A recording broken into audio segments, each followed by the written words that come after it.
মা ঝিংলেশ্বরী সারা বছর উগ্র তারারূপে পূজিত হলেও দুর্গাপুজোয় তারা মায়ের সামনে ঘট করে দুর্গাপূজা করা হয়। কথিত আছে আগে পূর্ব মেদিনীপুরের নন্দকুমারের ভবানীপুর গ্রামে নদী ছিল, আর নদী পার লাগোয়া জায়গায় হিঙ্গুল বন ছিল। প্রায় 500 বছর আগে এই নদীতে একটি জাহাজ এসে ভবানীপুরে নগর করে। জাহাজের সদস্যরা যখন তামাক খাচ্ছিল সেই সময় একজন 10 থেকে 12 বছরের এক কিশোরী মেয়ে এসে তামাক চায়। জাহাজে যারা ছিল তারা ওই কিশোরীকে জাহাজে উঠে আসতে বলে, কিন্তু ওই কিশোরী নিষেধ করে জানায় জাহাজে উঠলে বিপদ আছে। কিন্তু জাহাজে যারা ছিল তারা হাসাহাসি করে এবং কিশোরীকে জাহাজে উঠে আসতে বলে, আর ওই কিশোরী জাহাজে পা রাখার সঙ্গে সঙ্গে জাহাজটি মাটিতে বসে যায়। জাহাজের মাস্তুলে মা অবস্থান করে। বর্তমানে সেই ঝিংলেশ্বরী মন্দির জাহাজের মাস্তুলের উপর বিরাজমান। কথিত আছে স্থানীয় প্রতিবংশের এক সদস্যকে মা স্বপ্নাদেশ দেয় হিঙ্গল বনে মা রয়েছে এবং মন্দিরের সামনে একটি পুকুর রয়েছে। প্রতিদিন সকালে ওই পুকুর থেকে কাঁসর বাসনপত্র উঠবে, তাতে করে বিশেষ ভোগ দিয়ে মাকে পুজো করতে হবে। তারপর থেকে পতিত বংশে মায়ের পুজো করে আসছিল। তখন মায়ের নাম ছিল মা হিংলেশ্বরী, পরে নাম পরিবর্তিত হয়ে মা ঝিংলেশ্বরী হয়। কিন্তু প্রতিবংশের এক সদস্য ওই কাঁসার বাসন চুরি করে নেয়। মা ক্ষিপ্ত হয়ে অভিশাপ দেয় প্রতিবংশে আর কোনো পুত্র সন্তান হবে না। প্রতিবংশের শেষ সদস্যা ভীমা দেবী ও ফুলেশ্বরী দেবী মায়ের পুজো চালিয়ে নিয়ে যাওয়ার জন্য উত্থাসীন ও মিশ্র পরিবারকে পুজোর দায়িত্ব দিয়ে যায়। দুই পরিবারের সদস্যরা কিছুদিন পুজো চালানোর পর প্রায় 150 বছর আগে মহিষাদলের রাজা দেবপ্রসাদ গর্গ মায়ের নামে কয়েক একর জায়গা লিখে দেয়।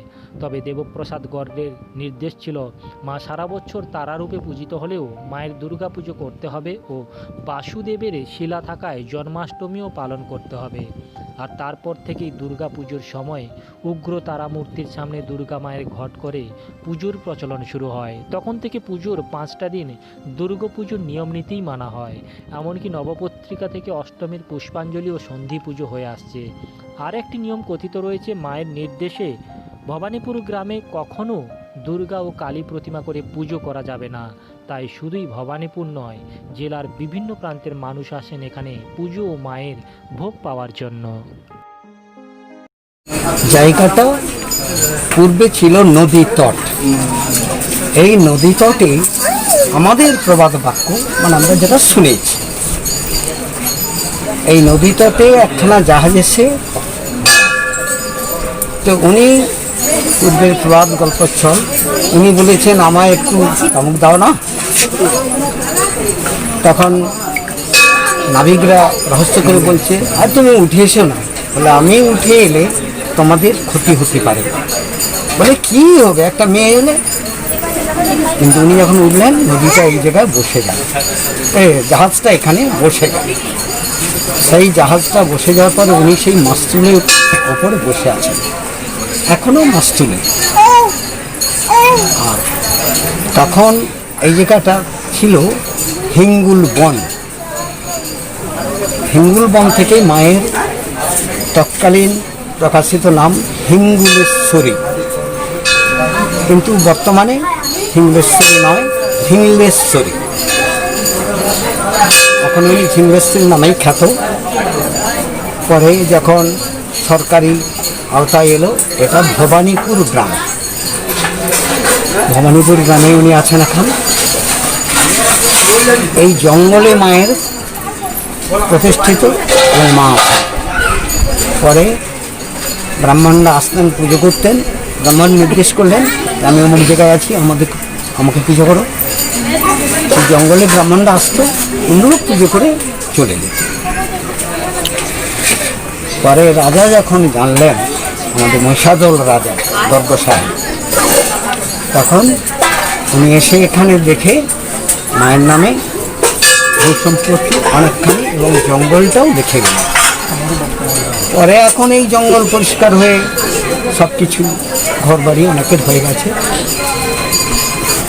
আর আমরা যে আসতাম এখানে পুজো দিতাম, আমরা নয়, এখানে পূর্বে ছিল প্রতিবংশ। এই প্রতিবংশ এখানে পুজো করতে করতে প্রতিবংশে অন্তিম লগ্নে দুটো মেয়ে ছিল। মেয়ে তো আর পুজো করতে পারবে না, তাই ও দুটো মেয়ে আমাদের দুটো পরিবারকে দিয়ে গেলেন পুজোর। এক উত্থাসিনী, আর এগুলো মিশ্র। সেই থেকে আমরা পুজো করে আসছি।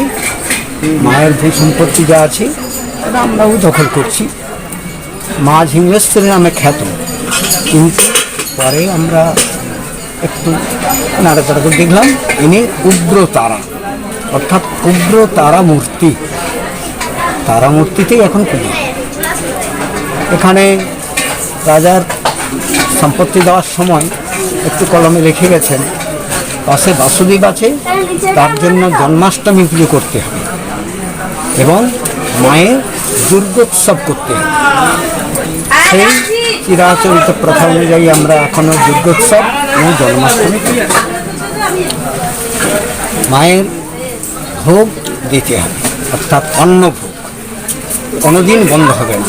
নিরামিষ না আমিষ? না, আমিষ। তাই একটু নিরামিষ করতে হয়, পাশে বাসুদেব আছেন, বাকি মায়ের আমিষ। আমিষে কী কী দিতে হয়? সব কিছু, এমনকি মায়ের বলি প্রথাটাও আছে। মায়ের কাছে বলি দেওয়ার প্রথাটাও আছে এর পূর্ব থেকেই। সেইভাবে আজ পর্যন্ত পুজো হয়ে চলে আসছে। সকাল 8টার দিকে আমরা পুজো শুরু করি, প্রায় 2টো পর্যন্ত। আপনার নাম? আমার নাম রাজনারায়ণ উত্থাসিনী। নিত্যপূজা সকালে 8টা থেকে পুজো হয় বেলা 2টো পর্যন্ত। তো সকালে আমরা বাল্যভোগ দেওয়া হয়, তারপরে অন্নভোগের ব্যবস্থা আছে, আমিষ ভোগ দেওয়া হয় এবং বাসুদেবের নিরামিষ ভোগ হয়। মাছ, মাংস, ডিম, কাঁকড়া সমস্ত দেওয়া হয়ে থাকে। কাঁকড়া দিতে হয় প্রত্যেক? হ্যাঁ হ্যাঁ হ্যাঁ হ্যাঁ, আসে। প্রত্যেক দিনই কাঁকড়া দিতে না, হয়? প্রত্যেক দিন না, যখন হয় তখন। আর দুর্গাপূজার সময় স্পেশাল কী হয়? দুর্গাপুজোর সময় দুর্গাপুজো ওইভাবেই হয়ে থাকে, সব বিশেষভাবে বিশেষ ভোগ রাগ হয়ে থাকে।